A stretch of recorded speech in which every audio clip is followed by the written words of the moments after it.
Right, hello. Here we are, episode 2 of the England One Cap podcast. Back by popular demand, I think. What do you think, Yeah, Callum? definitely, mate. Yeah, it's decent success on the first one, I'd say. Got some very nice comments and stuff, so that was really nice to hear. I'm thrilled with it personally, and now we're back. Let's just re-explain the premise so everyone's understood what we're trying to achieve. We are the England One Cap podcast, so we're here talking about all the players who played just once for England. It's episode 2. Don't think we're then going episode 2. We're going to talk about players who played twice for England. That's too confusing, you know. I'd love to sit here and talk about Bobby Zamora or Paul Konchesky or Stephen Warnock or personal favourite Brian Clough. That's one for a future pub quiz. England 2 cap Brian Clough. That's not who we are. We're the England 1 cap podcast. And we won't tell you just yet who we're talking about this week, but we've got a proper good player to talk about. Juicy one, mate. Very juicy one. Can't wait. Should we talk about the Euros? Yes, let's. Much to digest since last time. We haven't even played a game yet, have we, England? No, I think we recorded this just before for the first one, just before the first game, didn't we? Yeah, I think so. Yeah, so everyone knows, this is just before the Germany game. Germany. Hopefully, this comes out. One of those. I'm so ready for Germany. I'm excited. I'm very excited, but it is England. I need to remember that. I'm getting so far ahead of myself, but yeah, big game, but very nervous, very excited. All the emotions. It's only the name Germany which is carrying the weight at this point, which has me nervous. Like watching them play, I'm just like, they don't seem to have what they used to have. Definitely not, no. And I mean, they're getting a new manager after this tournament. They've got some scarily good young players coming through as well. But no, they definitely don't look as fluid as they used to, especially at the back. They leak goals. Matt Hummels. So. If our strikers are playing, he's gonna have a terrible time. He just looks. Well, he'd already retired from international football and come back. Oh yeah. He looks leggy. And I like Rudiger, but he's a bit of a liability. So I like him too, you never know. But he is a liability. And this will be our only nod to Scotland. My tartan mug here. Oh, they've been knocked out. I mean, I feel like two young men were talking about the inclusion of Stephen Corker in a Scotland squad would make quite a difference. Maybe they only lost 3-0 if Corker was playing. They need him. They need him. They might have beaten us 1-0 if he was there. You know, a couple of those corners, bit shaky. He scores in international games. I'll tell you that. Say what you will about him. But now, yeah, Scotland. Good riddance. You know, they had their big day out. They beat us 0-0. They beat us 0-0. They can take that to their graves, can't they? They can tell their grandkids about that. Yeah. Exactly. Right, but this isn't the Scotland podcast. England One Cap podcast. You ready for me to introduce who we're talking about this week? Oh, I cannot wait. Let me know. We have got a proper striker, proper English striker, Dean Ashton. The man's striker, the working man striker, if you will. He is the textbook English striker in many ways. Oh yeah, quite big. You do a little bit of everything. He's just an all-round. He's an all-round all right striker who's come through the Football League. Exactly. Holds the ball up well, good in the air, decent finisher. Yeah, can't argue with Dean Ashton. Don't remember too much of him playing. Just remember always thinking he was pretty decent, which he was. He definitely was. I've personally, I would say I've got a bit of a soft spot for him because I remember really liking him.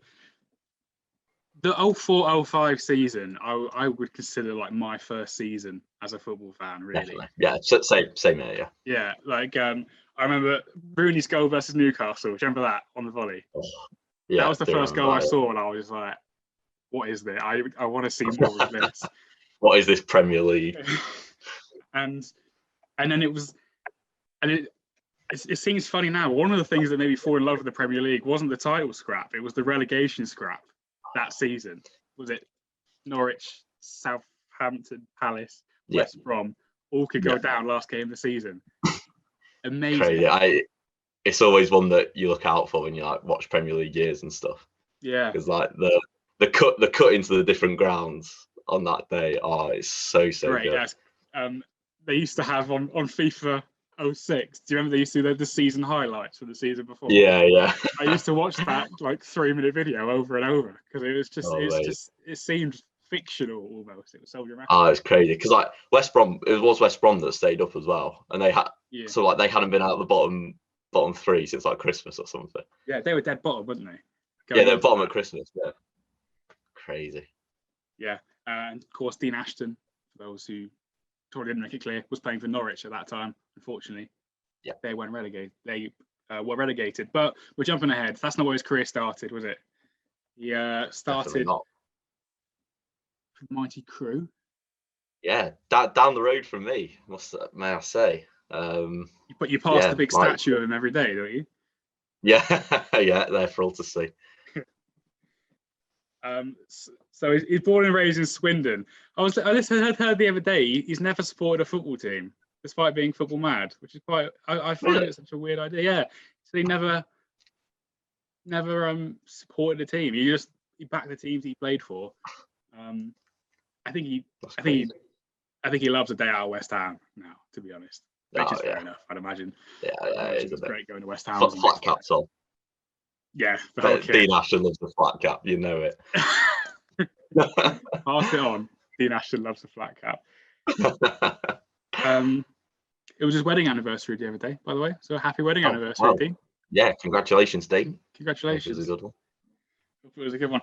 Do you I'm getting sidetracked. Do you follow him on Instagram? Me personally, no. I'm sure you do, along with Marvin Sordell. I follow him on the In One Cap Instagram page. Go follow. But he works at Talksport now, Dean Ashton. And he's situated in Rome for the Euros. But there was only like 3 games in like a 10 to 2 week period. So he's just going around Rome, just eating and boozing, putting it all on Instagram, just having the absolute time of his life. It's great content. I'm thinking, let's scrap this podcast, YouTube series, me, you, Dean Ashton, traveling around Europe. We'll try and get Warnock involved. Traveling around Europe, eating and drinking. I think. Yeah. Who cares about the footy? Forget the football. Watching a football game would be a side quest on the channel. Just boozing with Dean Ashton. That's what we'll call it. Yeah. So yeah, at Crewe, it's actually where he played the majority of his career, like quite a lot. He was there 5 years. Yeah, which is weird to think when he would have only been very, very young at the time.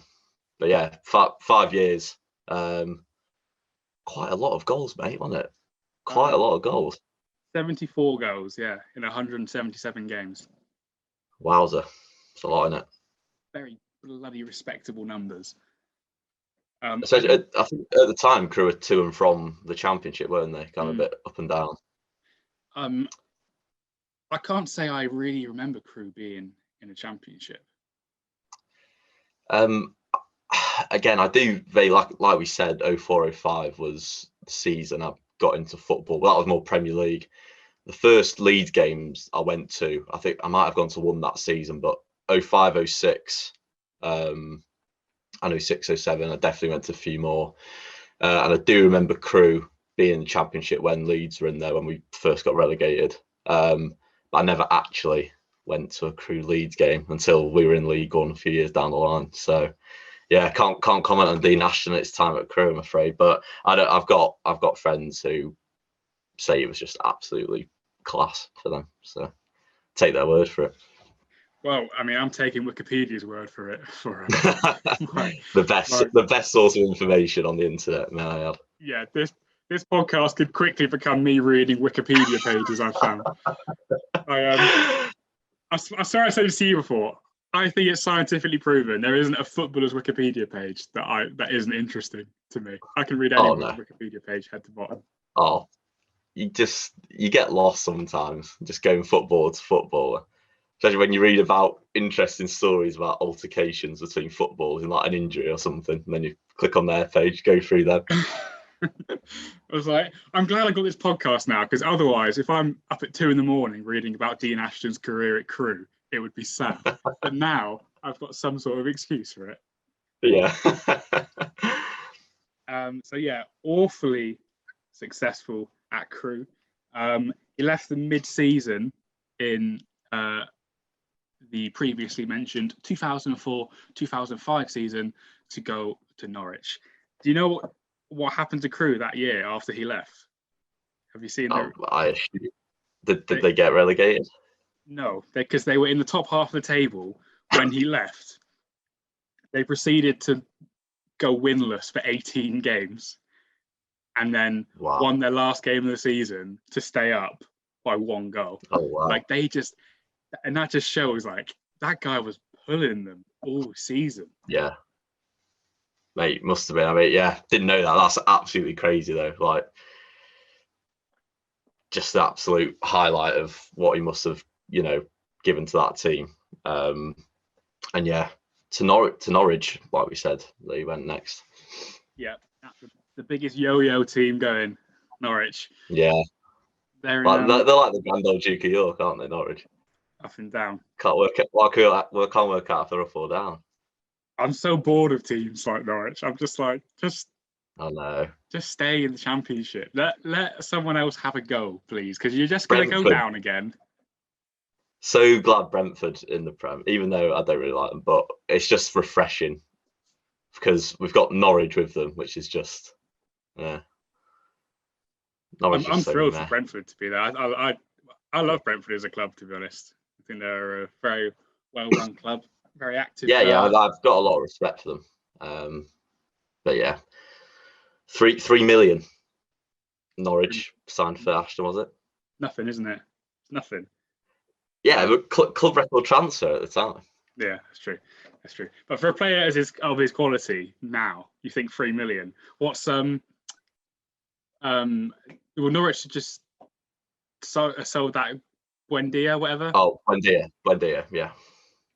We're seeing players in the Championship go for like 30 million now, and you're getting a cheeky little 3 million for a top class striker back in the day. Yeah, it's crazy what the transfer window's done over the past 10-20 years.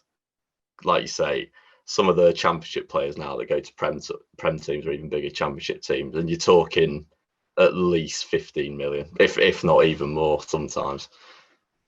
And even like Bournemouth kept most of their big players when they went down. Like Jefferson Lerma, he's a 30 million pound player, isn't he? Playing in the Championship, just breaking ankles all over the country, picking up yellow cards. Yeah. Well, that's a good segue. Speaking of yellow cards, how many yellow cards do you think Dean Ashton got in the Premier League? Oh, it's going to be one of these. I take it it's not going to be very many, or is it a lot? Oh, I don't know. That's the question. I'm going to go for 1. Oh no, it's 0. Oh, never got a yellow card. Do you think for a big striker who's thrown himself about up top, never got a single yellow? Yeah, that is surprising. That because clips that I've been watching of him, he's constantly back against the defender. Elbows out. Really physical. Yeah.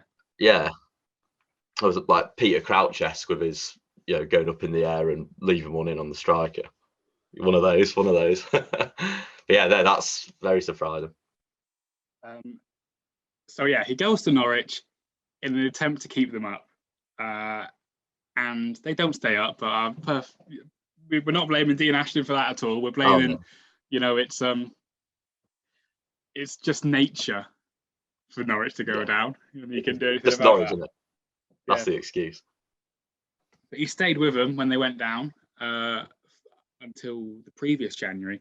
And this is what shocked me so much, because when I thought of Dean Ashton, I just thought, oh yeah, that Norwich player. He's only there for 12 months. I know. Yeah. Well, it's weird, because I thought that he was actually only there until the end of that season and then left straight away. So I was actually surprised to read that he stayed in the Championship for a bit with them. I actually didn't know that. So. Especially when clubs were interested. And this is when there was already little murmurs about England call-up. when he started scoring some goals in the Championship, in the Premier League. But no, he stayed with Norwich till January, and then he thought, fuck this, I'm going to the Premier League, and went to West Ham United. Yeah, fancy some bubbles, blowing some bubbles. And this is, I don't know if this was another club record fee. It was definitely like twice the amount. Yeah, it was. I doubt it. I think it was 7 to 8 million. I think when add-ons and stuff were, but which still at the time for a Championship striker was still a lot of money. Obviously, it's nothing now, but still a decent fee back in the day. Yeah, it obviously worked out to some degree because a few months he went there in January, and then by August had his first England call up.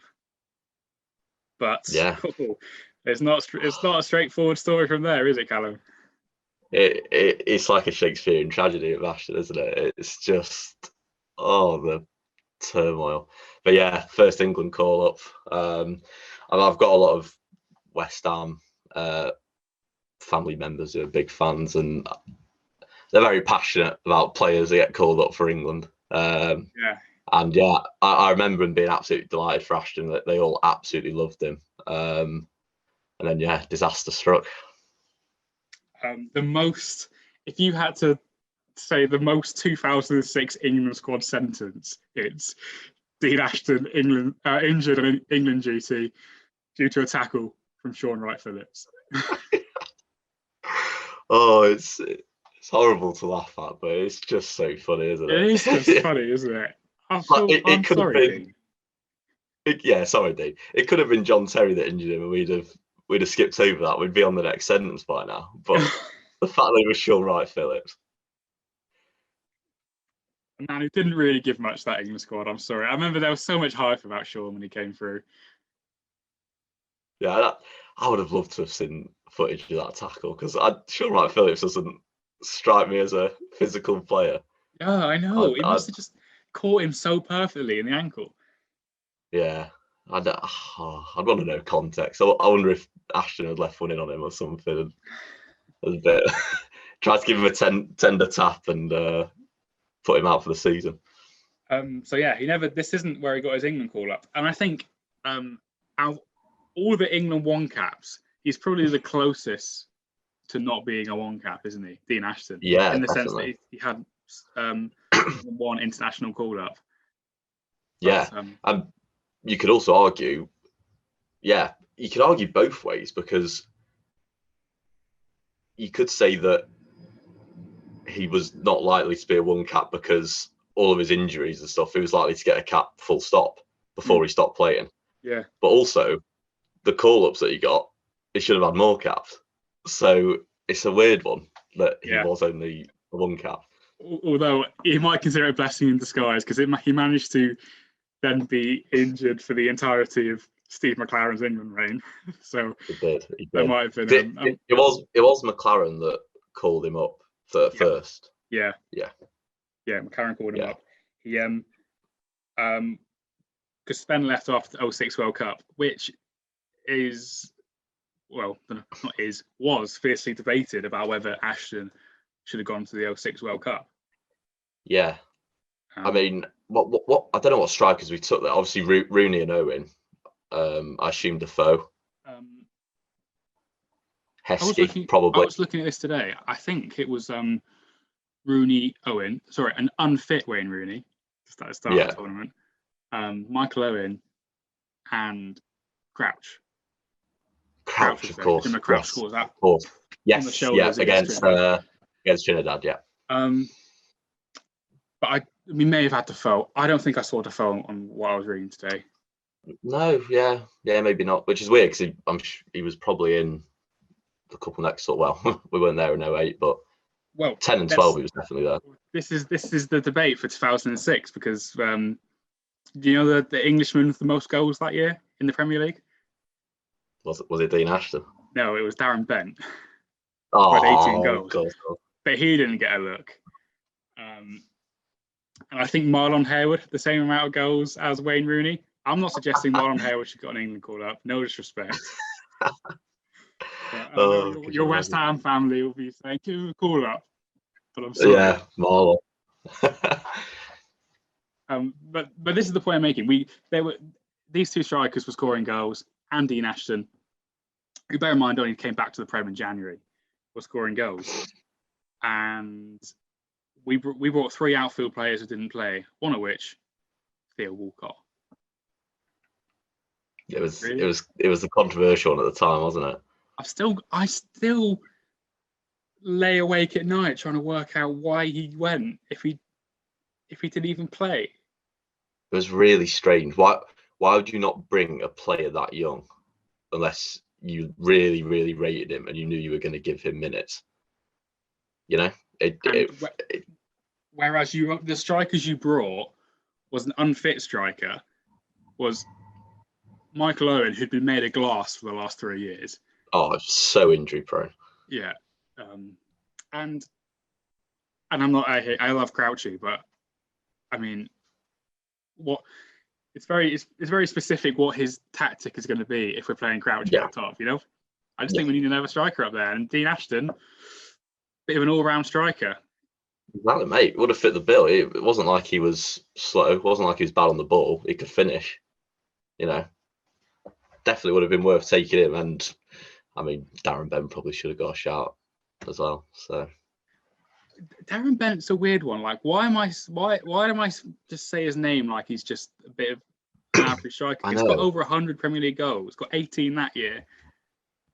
You know, he's arguably the most forgettable person in the 100 Premier League 100 goal club, which is weird for someone who scored goals consistently in the Prem for 10 years. Really, really bizarre. Yeah, across a few different clubs as well. Like, yeah, do it in a few places. Yeah, really weird one. But so yeah, Dean Ashton could have got that called up then. Didn't. Got called up in August. Ankle shattered into 1,000 little pieces. And then went over a year without playing. But then he eventually did get his call up under Capello. Yes. 2018, 2008. Sorry, I'm trying to find my notes. I can't remember. 2008. Yeah, it's 2008. It could have been Capello's first couple of games as England manager. Oh, you know what? You're spot on there. That's right. Yeah. Yeah. So yeah, I mean, again, in terms of Ashton as a peculiar one cap, to be, you know, to make your England debut 2 years after your first call up, it's got to be really rare. That surely. It's weird. I mean, I can't think of anyone else like that. Danny Ings had a 5-year gap. Ings, yeah, from his first and second cap. I mean, yeah, a symbol of hope to all the one caps out there. Yeah, from call up, you know, to making your first cap, 2 years. It's got to be up there, I'd say, with longest duration between. But yeah, 2008, Trinidad and Tobago. Yeah, and it's a weird game because, I mean, I don't really understand what we were really meant to be taking from that game. No. But I'll say this: he stepped up to the stage quite well. Dean Ashton, watching the highlights of the game today, he did everything he'd done at club level for England. Yeah, I was having a watch. Yeah, what I noticed about that, some of the link-up play, it was literally ball to feet, lay off to Gerrard, you know, pass me. It looked really nice. I know we were only playing Trinidad and Tobago, but yeah, because he got subbed at half time, didn't he? I think. Can't remember. Did he get injured? No.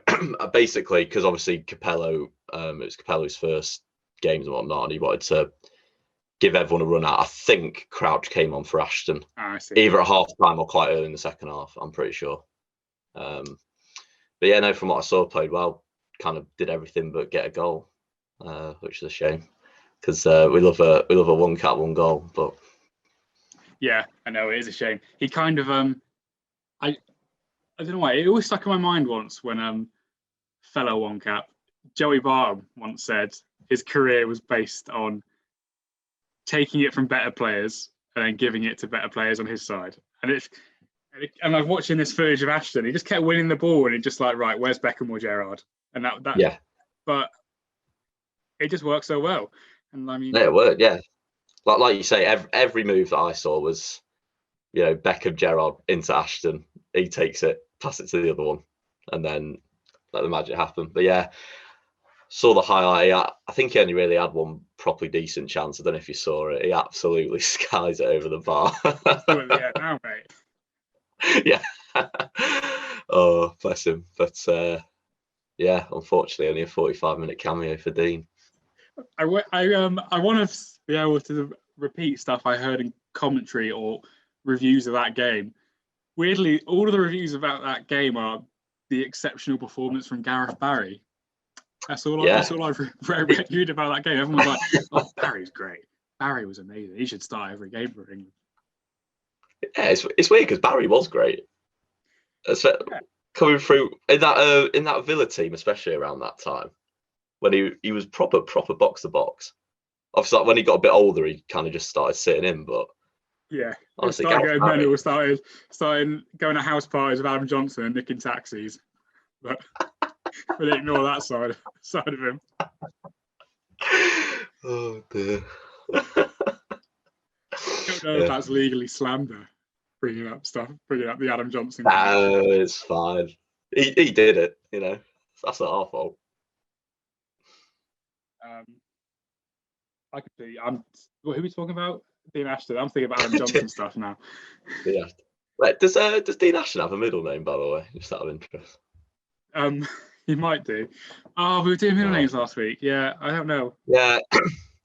I mean, even if he did, I'm sure it wouldn't be Stephen Roy Corker, but Stephen Roy. I'll find out for you before the end of the episode. Yeah. I want to say he doesn't, but I could be wrong. I'll tell you what he does have, though. A goal in an FA Cup final. Yes. Do you remember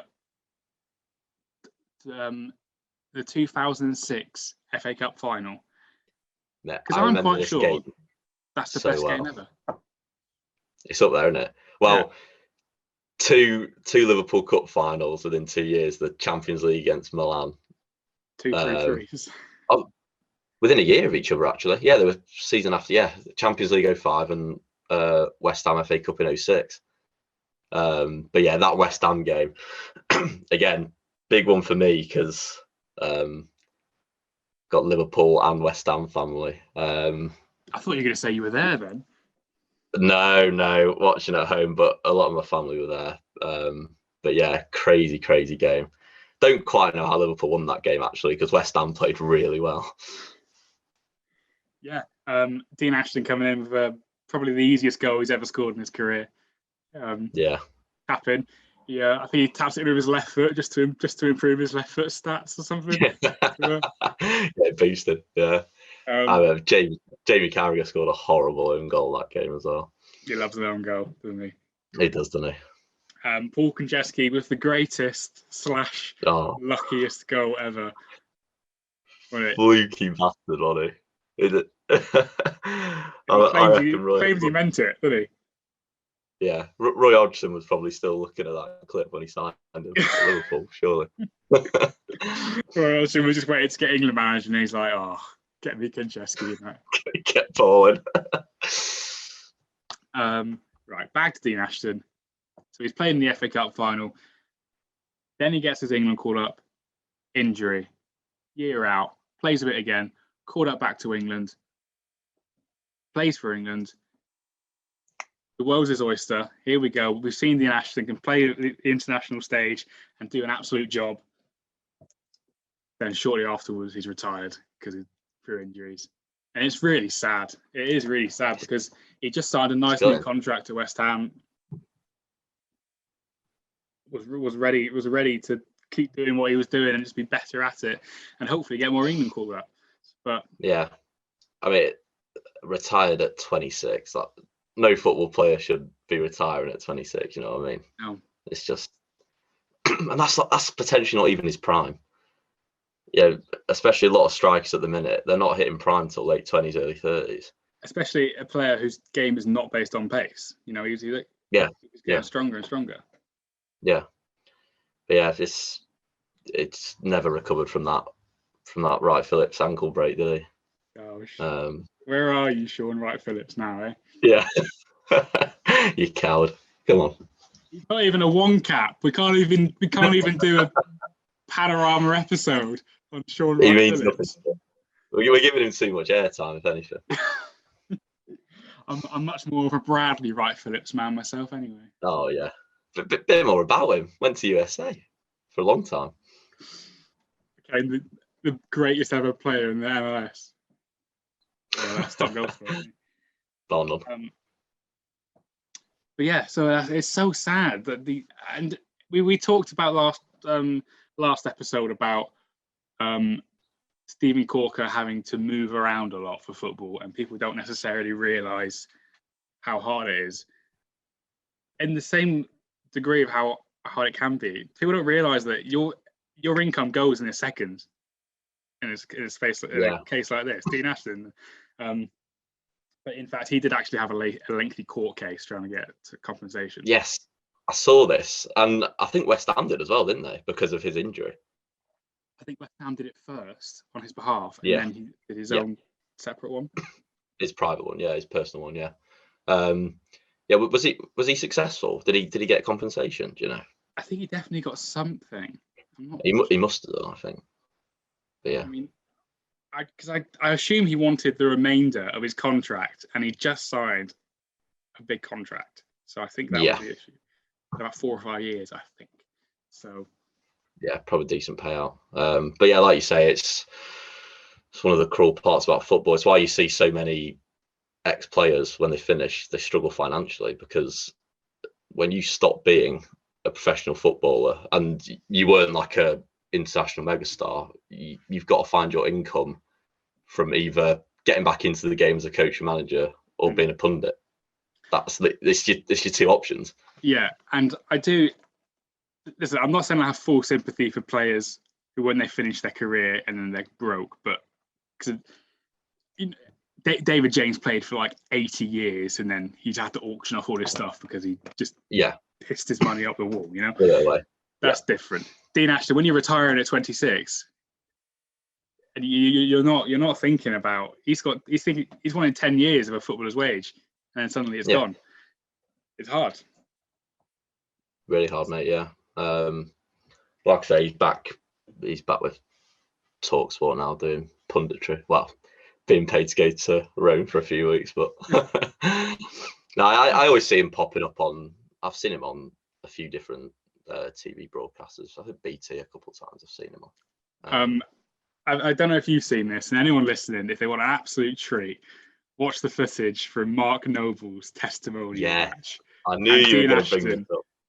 Despite having been retired for years, scores the greatest goal of his career. A beautiful overhead kick, isn't it?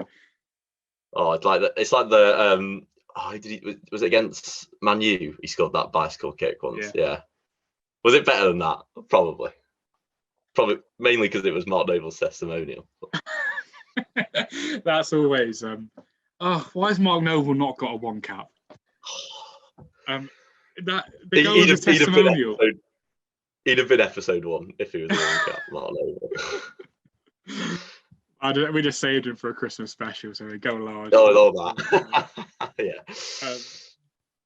The reason the goal's so great is because he's not playing anymore. He's overweight.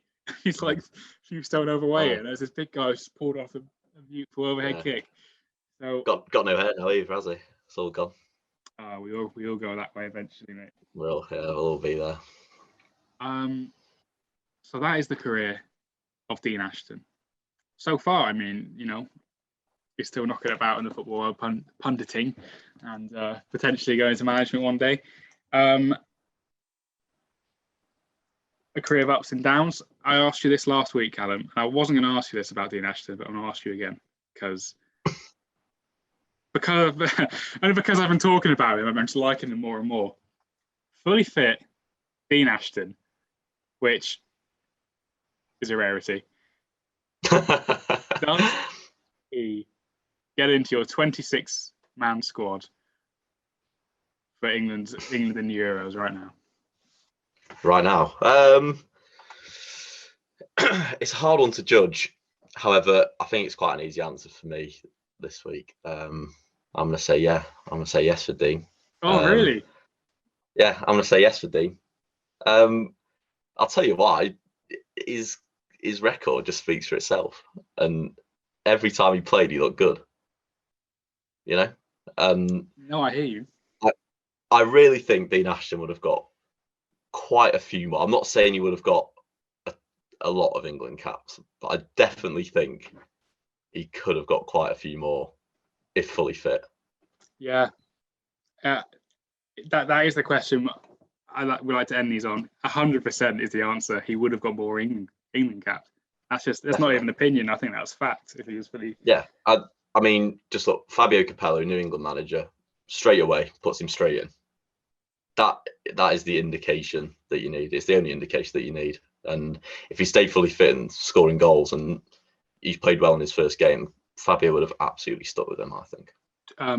2010 World Cup, start Heskey up front. I'm not slagging off Heskey, but I'm saying at that stage, a fit Dean Ashton he's got more to offer than Heskey. He's getting in over Heskey in that 2010 World Cup squad if he was still playing. I fully agree. So who would you replace him for in this Euro squad now? I mean, it's hard to say.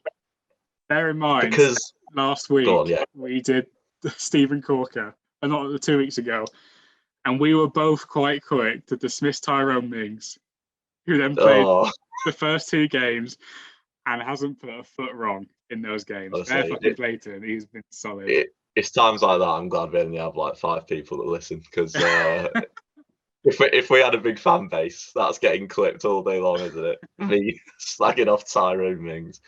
I mean, I stand by it, but he did play well when he played.